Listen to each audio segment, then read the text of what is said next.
بسم اللہ الرحمن الرحیم فصل اسم کان و اخواتها وهي صار و اصبح و امسى و اضحى و ظل و بات و راح و عاد و عاد و غدا و ما زال و ما برح و ما فتئ و من فک و ما دام و لیس۔ مرفوعات کی بحث چل رہی ہے اور یہ مرفوعات کی چھٹی قسم کو ذکر کر رہے ہیں۔ مرفوعات 8 ہیں، 8 میں سے 5 ہم نے پڑھ لی ہے، یعنی فاعل، مفعول ما لم یسمى فاعلہ، مبتدا، خبر اور ان وغیرہ کی خبر، یہ 5 ہم نے پڑھ لی۔ چھٹی چیز کان وغیرہ کا اسم، یہ اب شروع کر رہے ہیں۔ تو فرمایا فصل، یعنی یہ فصل اسم کانا و اخواتها، کانا اور اس کی اخوات کے اسم کے بارے میں ہے۔ پیچھے بھی یہ گزر آیا ہے کہ اخوات کیوں کہا، اس کی وجہ یہ کہ جس طرح بہنوں میں مشابہت ہوتی ہے، اس طرح ان افعال میں بھی آپس میں مشابہت ہے، اس وجہ سے کہا گیا۔ یعنی کانا وغیرہ کا اسم یا کانا اور اس کے مشابہات کا اسم،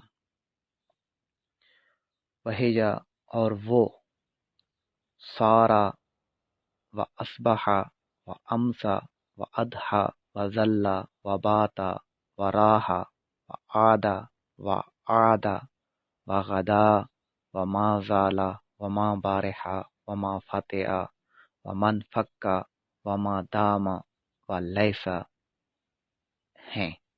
یعنی یہ 17 اسماء ہیں جن کا اسم جو ہوتا ہے وہ مرفوع ہوتا ہے۔ یہ ان اسماء کو افعال ناقصہ بھی کہتے ہیں۔ ناقص اس لیے کہتے ہیں کہ ویسے جو فعل مکمل فعل ہوتا ہے، جو کامل فعل ہوتا ہے، وہ فقط فاعل پر بھی پورا ہو جاتا ہے، لیکن یہ جو فعل ہیں یہ ناقص اس لیے ہیں کہ یہ فاعل کے ساتھ ساتھ خبر کو بھی چاہتے ہیں، خبر کے بھی محتاج ہوتے ہیں۔ تو اس ضعف کی وجہ سے، اس کمزوری کی وجہ سے کہ فقط فاعل پر یا ان کے فاعل کو، جیسا کہ ان کا اسم کہا جاتا ہے آگے آئے گا،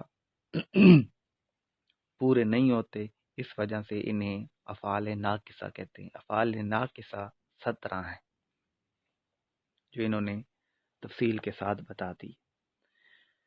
اب ان کے متعلق کچھ فوائد ذکر کر رہے ہیں۔ فرمایا فَهَذِهِ الْأَفْعَالُ تَدْخُلُ أَيْضًا عَلَى الْمُبْتَدَإِ وَالْخَبَرِ، کہ یہ افعال یہ افعال بھی داخل ہوتے ہیں مبتدا اور خبر پر۔ فَهَذِهِ الْأَفْعَالُ، تو یہ افعال، تدخل ایضاً بھی داخل ہوتے ہیں، علی المبتدأ والخبر، مبتدا اور خبر پر۔ یعنی جیسے پیچھے ذکر کیا تھا انہوں نے کہ انا وغیرہ جو حروف ہیں وہ بھی مبتدا اور خبر پر داخل ہوتے ہیں، تو یہاں ایضاً لگا کر یہاں بھی یہ بتا دیا کہ جس طرح انا مبتدا اور خبر پر داخل ہوتے تھے، یہ بھی مبتدا اور خبر پر داخل ہوتے ہیں۔ انا جو تھا، انا وغیرہ کے جو حروف تھے وہ چونکہ حروف تھے تو وہ مبتدا اور خبر پر داخل ہو کر جملہ اسمیہ کو جملہ اسمیہ ہی رکھتے تھے۔ یعنی زید قائم تھا، یہ جملہ اسمیہ تھا۔ انا داخل ہو گیا، ان زیدن قائم، اب یہ انا داخل ہوا تو انا نے بھی اس کو جملہ اسمیہ ہی رہنے دیا، اس میں کوئی تبدیلی نہیں کی، اس لیے کہ انا حروف میں سے تھا۔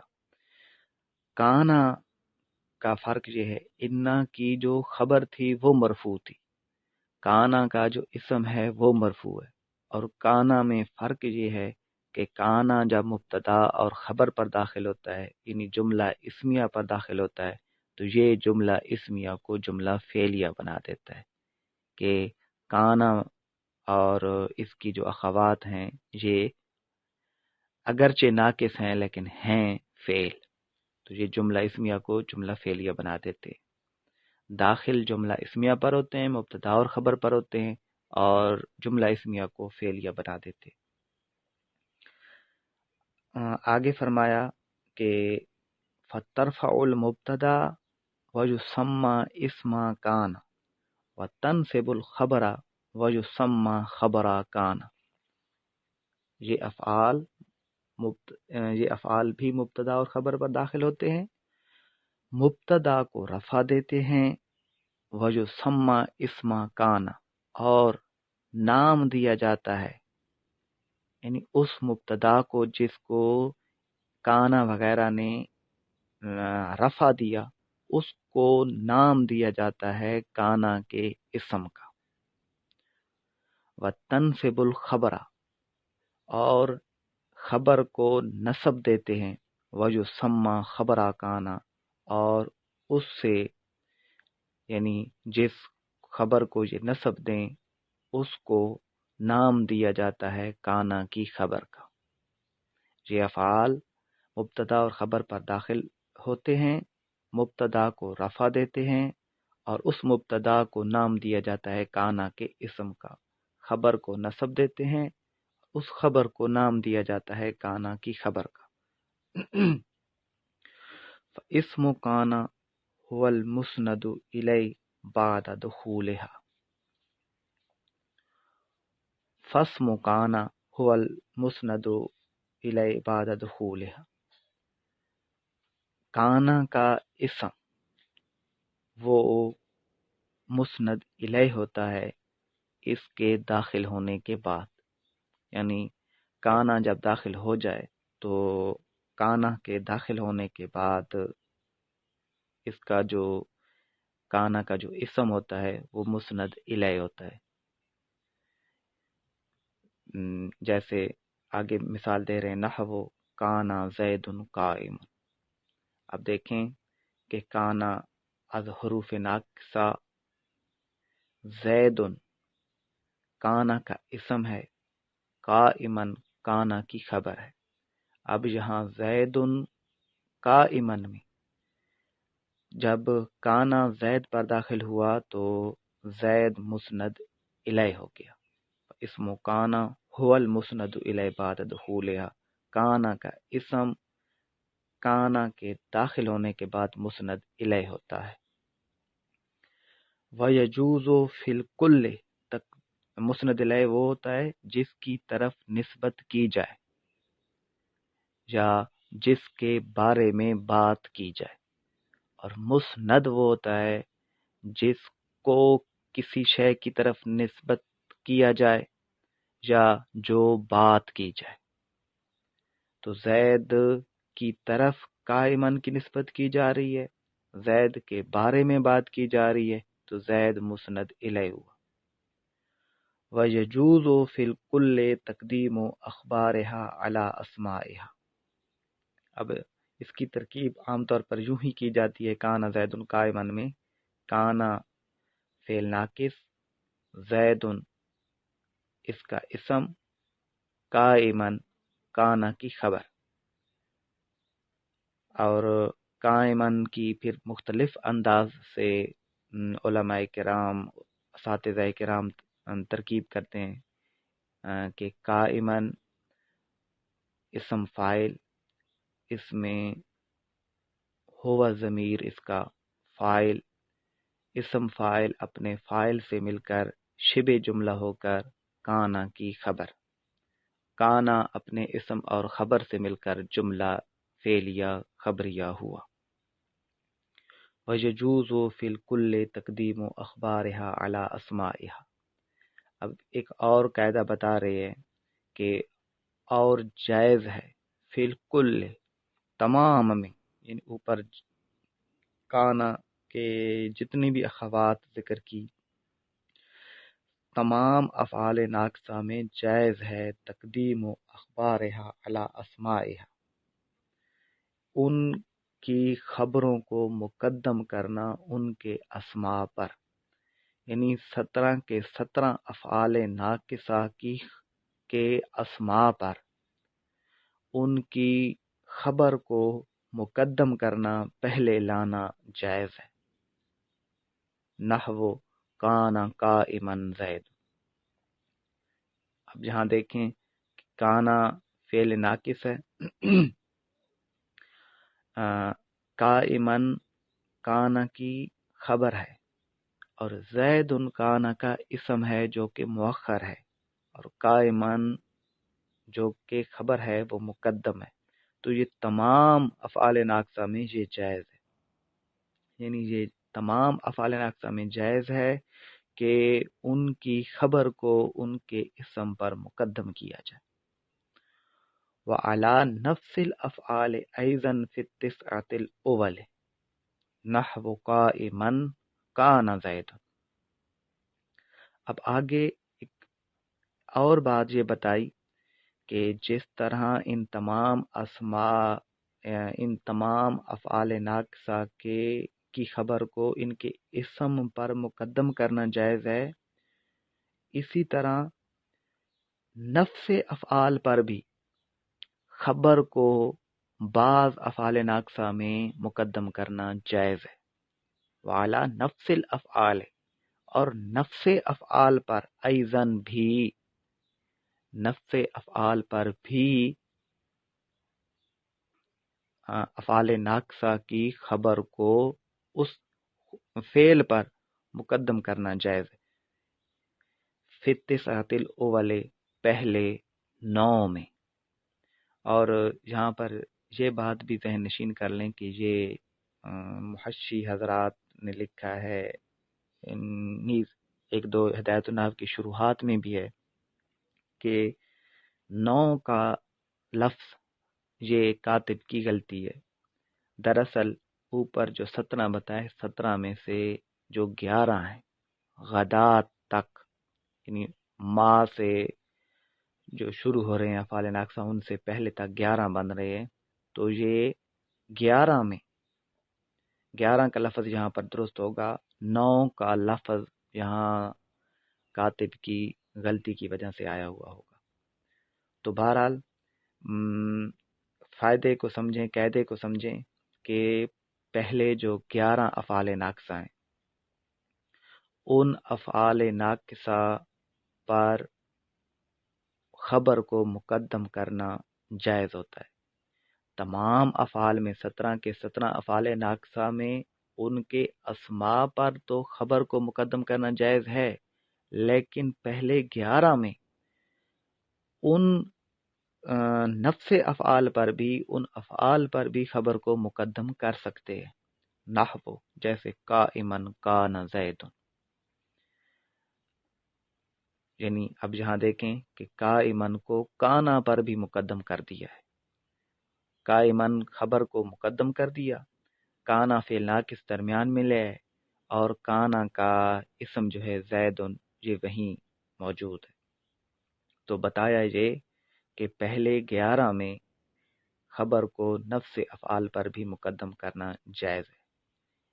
اس کی ترکیب بھی وہی ہوگی جو ہم پہلے کر آئے ہیں، یعنی قائمن کے مقدم ہونے کی وجہ سے یہ جملہ اسمیہ نہیں بنے گا، جملہ فعلیہ ہی رہے گا، اور قائمن کانا کی خبر ہی بنے گی۔ ولا یجوز ذالک فی ما فی اولہ ما، اب پہلے 11 تو بتائے تھے کہ پہلے 11 میں خبر کو نفس افعال پر مقدم کرنا جائز ہوتا ہے۔ اب 5 وہ افعال ناقصہ جن کے شروع میں حرف ما ہے، یعنی ما زالا، ما بارحا، ما فتح، من فکا، ما دام، یہ جو 5 ہیں، ان 5 کے بارے میں اب بتا رہے ہیں کہ ولا یجوز ذالک فی ما فی اول ہی ما، اور جائز نہیں ہے یہ، کیا یہ، یعنی خبر کو نفس افعال پر مقدم کرنا جائز نہیں ہے۔ ایسے افعال ناقصہ میں جن کے شروع میں ما آتا ہے، جن کے شروع میں ما آتا ہے، ان افعال ناقصہ پر خبر کو مقدم کرنا جائز نہیں ہے۔ فلا یقال قائما ما زال زید، پس نہیں کہا جائے گا قائما ما زال زید، یعنی قائمن کانا زیدن تو کہہ سکتے ہیں، لیکن قائمن ما زال زیدن نہیں کہہ سکتے۔ کیوں نہیں کہہ سکتے؟ اس لیے کہ جن افعال ناقصہ کے شروع میں ما آ رہا ہے اور وہ 5 ہیں، ان پر خبر کو مقدم کرنا جائز نہیں ہے۔ قائمن ما زال زیدن نہیں کہا جائے گا، اس لیے کہ یہ کلام عرب میں یہ درستی نہیں ہے۔ اب سوال یہ پیدا ہوتا ہے کہ جن کے شروع میں ما آ رہا ہے ان پر خبر کو مقدم کرنا کیوں جائز نہیں ہے؟ تو اس کا جواب یہ ہے کہ جن کے شروع میں ما آ رہا ہے، ما کلام میں صدارت کو چاہتا ہے، یعنی کلام میں یہ چاہتا ہے کہ کلام مجھ سے شروع ہو، ما چاہتا ہے کلام مجھ سے شروع ہو، تو قائمن کو اگر مقدم کریں گے تو ما کی صدارت نہیں رہے گی، ما سے جملے کا کلام کا آغاز نہیں ہوگا۔ جب ما کا جملے سے آغاز نہیں ہوگا تو اس کی صدارت چلی جائے گی، اور ما صدارت چاہتا ہے، صدارت کے بغیر آنا یہ پسند نہیں کرتا۔ اس وجہ سے قائمن کو ان افعال ناقصہ پر مقدم کرنا جائز نہیں ہے جن افعال ناقصہ کے شروع میں ما آتا ہے، اور وہ 5 ہے۔ وفی لیسا خلاف، اور لیسا میں اختلاف ہے، یعنی لیسا پر خبر کو مقدم کر سکتے ہیں یا نہیں کر سکتے، اس میں نحویوں کا اختلاف ہے۔ بعض کے نزدیک جائز ہے، کر سکتے ہیں، بعض کے نزدیک نہیں کر سکتے۔ جو کہتے ہیں نہیں کر سکتے وہ لیسا کو ما نافیہ کے ساتھ مشابہ قرار دیتے ہیں کہ جس طرح ما زالا، ما بارحا، ما فتح، من فکا، ان میں ما نفی کا معنی دے رہا ہے اور لیسا بھی نفی کا معنی دے رہا ہے، تو جب ما نافیہ سے خبر کو مقدم کرنا جائز نہیں ہے تو لیسا پر بھی خبر کو مقدم کرنا جائز نہیں ہوگا، اور بعض کہتے ہیں کہ نہیں یہ جائز ہے۔ تو بہرحال یہاں یہ بتایا کہ وفی لیسا خلافن، لیسا کے بارے میں اختلاف ہے، یعنی 17 تھے، 17 میں سے 11 پر تو خبر کو مقدم کرنا جائز ہے، نفس افعال کی بات چل رہی ہے، اور جو 5 رہ گئے ما والے، یعنی 16 ہو گئے، تو 16 پر 11 پر جائز ہے، 5 جو ما والے ہیں ان پر جائز نہیں ہے، 17 آخری لیسا رہ گیا تھا، لیسا میں اختلاف ہے، بعض کے نزدیک جائز ہے اور بعض کے نزدیک جائز نہیں۔ اور یہاں یہ بات بھی یاد رکھیں کہ ما داما میں جو ما ہے وہ ما نافیہ نہیں ہے، وہ ما مستریہ ہے، اور بعض کے نزدیک وہ بھی صدارت چاہتا ہے، اس لیے اس سے پہلے خبر کو مقدم نہیں کر سکتے۔ وباقی الکلام فی هذه الافعال یجیء فی القسم الثانی انشاء اللہ تعالی، اور ان افعال کے بارے میں باقی کلام قسم ثانی میں اگر اللہ تعالیٰ نے چاہا تو آئے گا، یعنی اس کے متعلق مزید قواعد، اسی طرح ان افعال کے معنی وغیرہ، یہ جو بحث آئے گی یہ قسم ثانی میں آئے گی، کیونکہ قسم ثانی جو بحث ہے وہ ہے ہی افعال کے بارے میں، فعل کے بارے میں، تو وہاں پر تفصیل کے ساتھ مزید بحث آ جائے گی۔ واللہ اعلم بحقیقت الکلام۔